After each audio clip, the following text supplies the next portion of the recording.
Hey there guys, how's it going, and welcome to a Call of Duty Ghost video where today I'm going to be showing you all of the guns that were shown in the multiplayer reveal. Now some of these were actually skipped over really quickly, so I don't think you would have seen them, especially if you've only watched once or twice. I had to go over and pause all the footage and get every single last screenshot I could that showed off a gun that they either didn't show or that was maybe sneakily in some of the footage. But I think I've got most of the guns that are in the game now. I'm sure there can't be too many more, but we're going to go over as many as possible. So let's start off here with the submachine guns. So starting off with the submachine guns, this is what we could see. Whether they'll add more, who knows. We have the CBJ MS, which actually looks a little bit like the MP7 from previous Call of Duties, so maybe it'll behave in a similar way. We have the MTAR X, which is obviously a submachine gun variant of the TAR assault rifle, and that kind of says to me that it might be a longer range submachine gun. I actually really enjoy those weapons, so I'm looking forward to trying that one out. We've got the Bison, which I presume is going to be similar to the PP90 from Modern Warfare 3 with that kind of cylindrical magazine it's got. We have the VEPR, I think that's how you'd say that, the VEPR, which looks a little bit like a shortened AK, so maybe it's similar to the AK-74U. I definitely hope so. That's one of my favourite submachine guns of all time. We've got the Vector there. You guys know about Vectors. There have been a lot of Call of Duties. And we've got the K7, which looks a little bit similar to the MP7. However, it looks like it's got an attachment on it by default. Whether that's a suppressor or a muzzle brake, who knows. The muzzle brake is something that's new. I'll go into that a little bit later in the video. Here we have the assault rifles, 8 assault rifles, but bear in mind that there are going to be DMRs or Marksman rifles in this game, which are going to be kind of probably single shot assault rifles that remind us of kind of the FAL or the MK14. They've put them into their own category now. So here we have what was on show in the assault rifle category. We've got the SA805, the Honey Badger, the SC2010, the AK-12. It looks like there's an AK style weapon, which I love. I always love the AK style weapons. We have the MSBS, the Remington R5, the ARX 160, and the FAD. I definitely like the look of that ARX 160. I've got no idea what that'll be like, but it looks like quite a small assault rifle, which makes me think it might be quite mobile. I always love these guns, like I've said previously, that kind of bridge assault rifles and submachine guns, kind of bridge the gap and a bit of a midway point. So what do you think? What is the favourite out of the ones you can see? What ones you want to try out the most? For me, I want to try out the ARX first. I think that one's going to be amazing, but also the AK-12 as well, because I've got a little bit of a soft spot for those AK rifles. Here we have the pistols, only 4 pistols here, but I think what's going to make these a little bit different is that I've got a little feeling you'll be able to put a burst fire attachment on these. I'm not sure, of course, but it would be a shame if not, because there's only 4 pistols, and I like the pistols in the Call of Duty games. They're always really good. But let's go over the ones that are here. We've got the 44 Magnum. You guys know all about Magnums. I've been in Call of Duties for a while now. They're normally really high damage at close range. We have the P22-6. We have the M9A1, which is interesting because the M8A1 was such a good weapon in Black Ops 2, is the pistol version, and M9 going to be good in this game. And then we have the MP443, which is looks like a smaller pistol, but I'm sure it's very deadly. So all of those are semi-automatic pistols. Like I said, I think the variety is going to come with the attachments when it comes to pistols, but normally most people forego a pistol given the option. I know I probably will. I'd normally go for a scavenger instead and sleight of hand, so I don't need to swap to a pistol. But anyway, we'll see. Let me know what pistol you like the look of best. I kind of like the look of the MP443 just because it looks a little bit different, a little bit smaller and deadly. Now, they didn't show off any LMGs particularly, but we got a look at this. This is the Chainsaw LMG, so that is obviously the only one that we got to see. I've done a little bit of research online, and it says that there is a Amili. There is actually a screenshot of an Amili being on the floor, which obviously is going to be another LMG. I looked up, and it looks like that is going to be an LMG. And from kind of unconfirmed sources from my research online, the only other 2 that people have noticed or that know might be in the game is an M27 LMG and an LSAT, but who knows? Obviously there was nothing concrete. Those last 2 are just kind of rumours, but definitely the Chainsaw and the Amili are 2 that I definitely saw in the multiplayer reveal, so they will be in the game.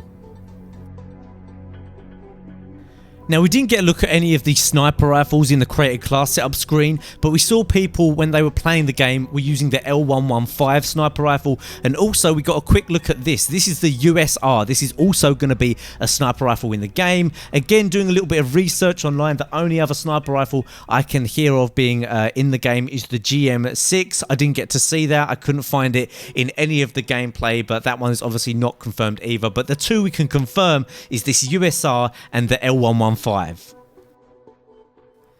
Now, here we have the launchers, and there's something a little bit different and quite interesting about these that I don't think many people have noticed, and that is that none of these seem to be lock-on launchers. None of them seem to lock onto air support from their description, so whether they're going to add one in or they've done that on purpose, I don't know. I've got a feeling they might have done that on purpose to make assault streaks a little bit more appealing, because to be honest, with Specialist was massively popular, and then support streaks was popular. You know, Specialist, normally the people who were better at the game would go for that, and the people who weren't so good would go for support. And then assault, you were kind of at a disadvantage, because sometimes you'd work really hard, you'd forego having your easy support streaks to have assault, you'd earn something really great, and then it comes in and it gets shot down, you know, within seconds. And it's really disheartening when you've been running assault streaks and you could have been running support or Specialist, and you know, whatever you get shot down. So maybe they've done this on purpose to make assault streaks more popular. But anyway, we've got here the MK32, which to be honest looks a little bit ridiculous. It looks like a war machine, and why they would put that in the game, I've got no idea. Infinity Ward games are renowned for having very powerful explosives.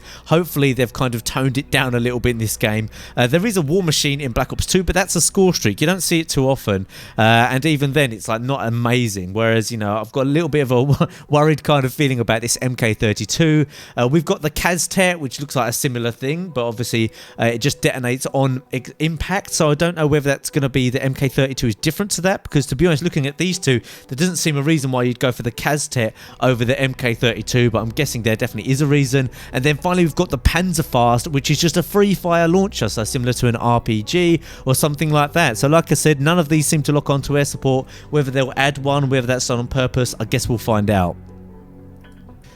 Here we have the lethal equipment, and it's kind of predictable stuff. There's actually one that's locked there. I don't know if that means that there is going to be something in the game, or that's just kind of a placeholder graphic for some reason. But we've got frag grenade, Semtex throwing knife, and C4. Things you're used to seeing there. We've got the IED, which basically looks like a C4 that triggers itself off shortly after detonation, or shortly after deployment, should I say. It just triggers off. So that kind of makes me think that maybe they won't have it so you can trigger C4 with a double tap of reload this time, which in my opinion is a good thing, because it is a little bit overpowered. But then again, they've got the IED, so is it going to be weaker than the C4? Why would you go for that over the C4? Because I don't know many people who actually trigger the C4 off as it's meant to be used, you know, on an objective and planted somewhere sneaky. And then we've got a canister bomb, which seems pretty good, but when I've been watching it in gameplay, it seems like you can't throw it very far, so that's going to be the disadvantage of that thing.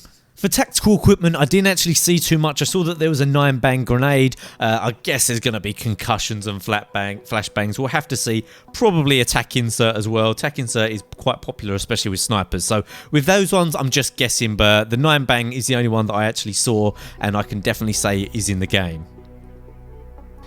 Now for something which isn't obviously the weapons but is related to the weapons, these are attachments, and these are set out a little bit differently, so I thought I'd take a second to show you how they're split and how they're a little bit different from what we've seen. These are just ones for the Vector, so obviously there are ones that aren't going to be for this actual weapon. Obviously submachine guns only have a limited amount, snipers and that, they all change. You don't have any noob tube by the looks here, but I guess that would be on the assault rifles and not the submachine guns. But here you can see you've got mod, which actually that looks like extended mags, rapid fire and FMJ. You've got underbarrel, which is grip, and I guess the noob tube would be there as well. You've got sights, which is obviously standard with most Call of Duty. Quite a lot of sights there, so obviously we'll get more detail when we find out what those actually are. Don't know the details of all of them yet, but it might be something new and different. And we've got barrel as well, which looks like it's your suppressor and actually a muzzle brake, which will add range to your weapon. Probably only going to be for SMGs and shotguns, like the range proficiencies from Modern Warfare 3.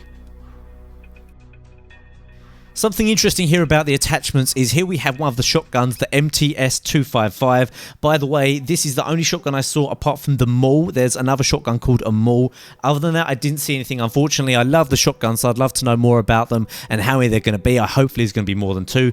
But anyway, this attachment here for this shotgun in particular, you can actually get slug rounds for this shotgun. So this shotgun is going to be a spread shot by default, but if you change to this, it's going to give you a single slug, which means it's going to act a lot more like a KSG from Black Ops 2. I presume so anyway. And as you can see here, it gives you much better accuracy and better range, because if you use the KSG, you know, and the way it's meant to be used in Black Ops 2, it can be really deadly. So I'm definitely looking forward to trying out that with different shotguns. I hope it's an option on all of them. So Marksman rifles is the only other thing that I need to cover really here with the weapons. You didn't actually see any of them in the creator class screen. Maybe they hadn't kind of got them narrowed down, or they haven't done them all yet, so they didn't want to show them off. But you did get to see a couple of little screenshots like this one I've got on screen here. But if you blinked, you probably would have missed it. So anyway, the ones that I saw either people using or I saw in gameplay were the MK14 EBR, which is going to be an amazing weapon. I love the MK from previous Call of Duties, especially Modern Warfare 3, and the AI2, I saw that as well, the MR28 and the SVU. SVU actually might be quite decent this time. Imagine if you got it with an iron sight and it was just a really good single shot assault rifle. So finally, there's a couple of weapons that I saw in terms of there was screenshots of them being able to be picked up off the ground. They did look like guns I've already covered, but they were called something different. For instance, we saw what was called a micro-tar, or an MTAR micro, and it was obviously the MTAR is called the MTAR X. So whether that's just a different name for it, or that's what it's called once you attach certain attachments to it, I don't know. Also, the Chris custom, KRISS custom, but it looked like it was a vector. So maybe there were placeholder images for weapons that are going to be in the game that aren't in there yet. Maybe that's just what they're called once they're modified. Who knows? But that's it for all of the weapons. I really hope you've enjoyed this video. It took me a long time to go through all of this footage and find absolutely everything I can. So a quick like and a comment is always appreciated. Maybe add it to your favourites if you really did enjoy it, this whole walkthrough of all of the weapons and attachments and grenades and things that I found in the gameplay. So that's it for now, guys, and I'll see you next time.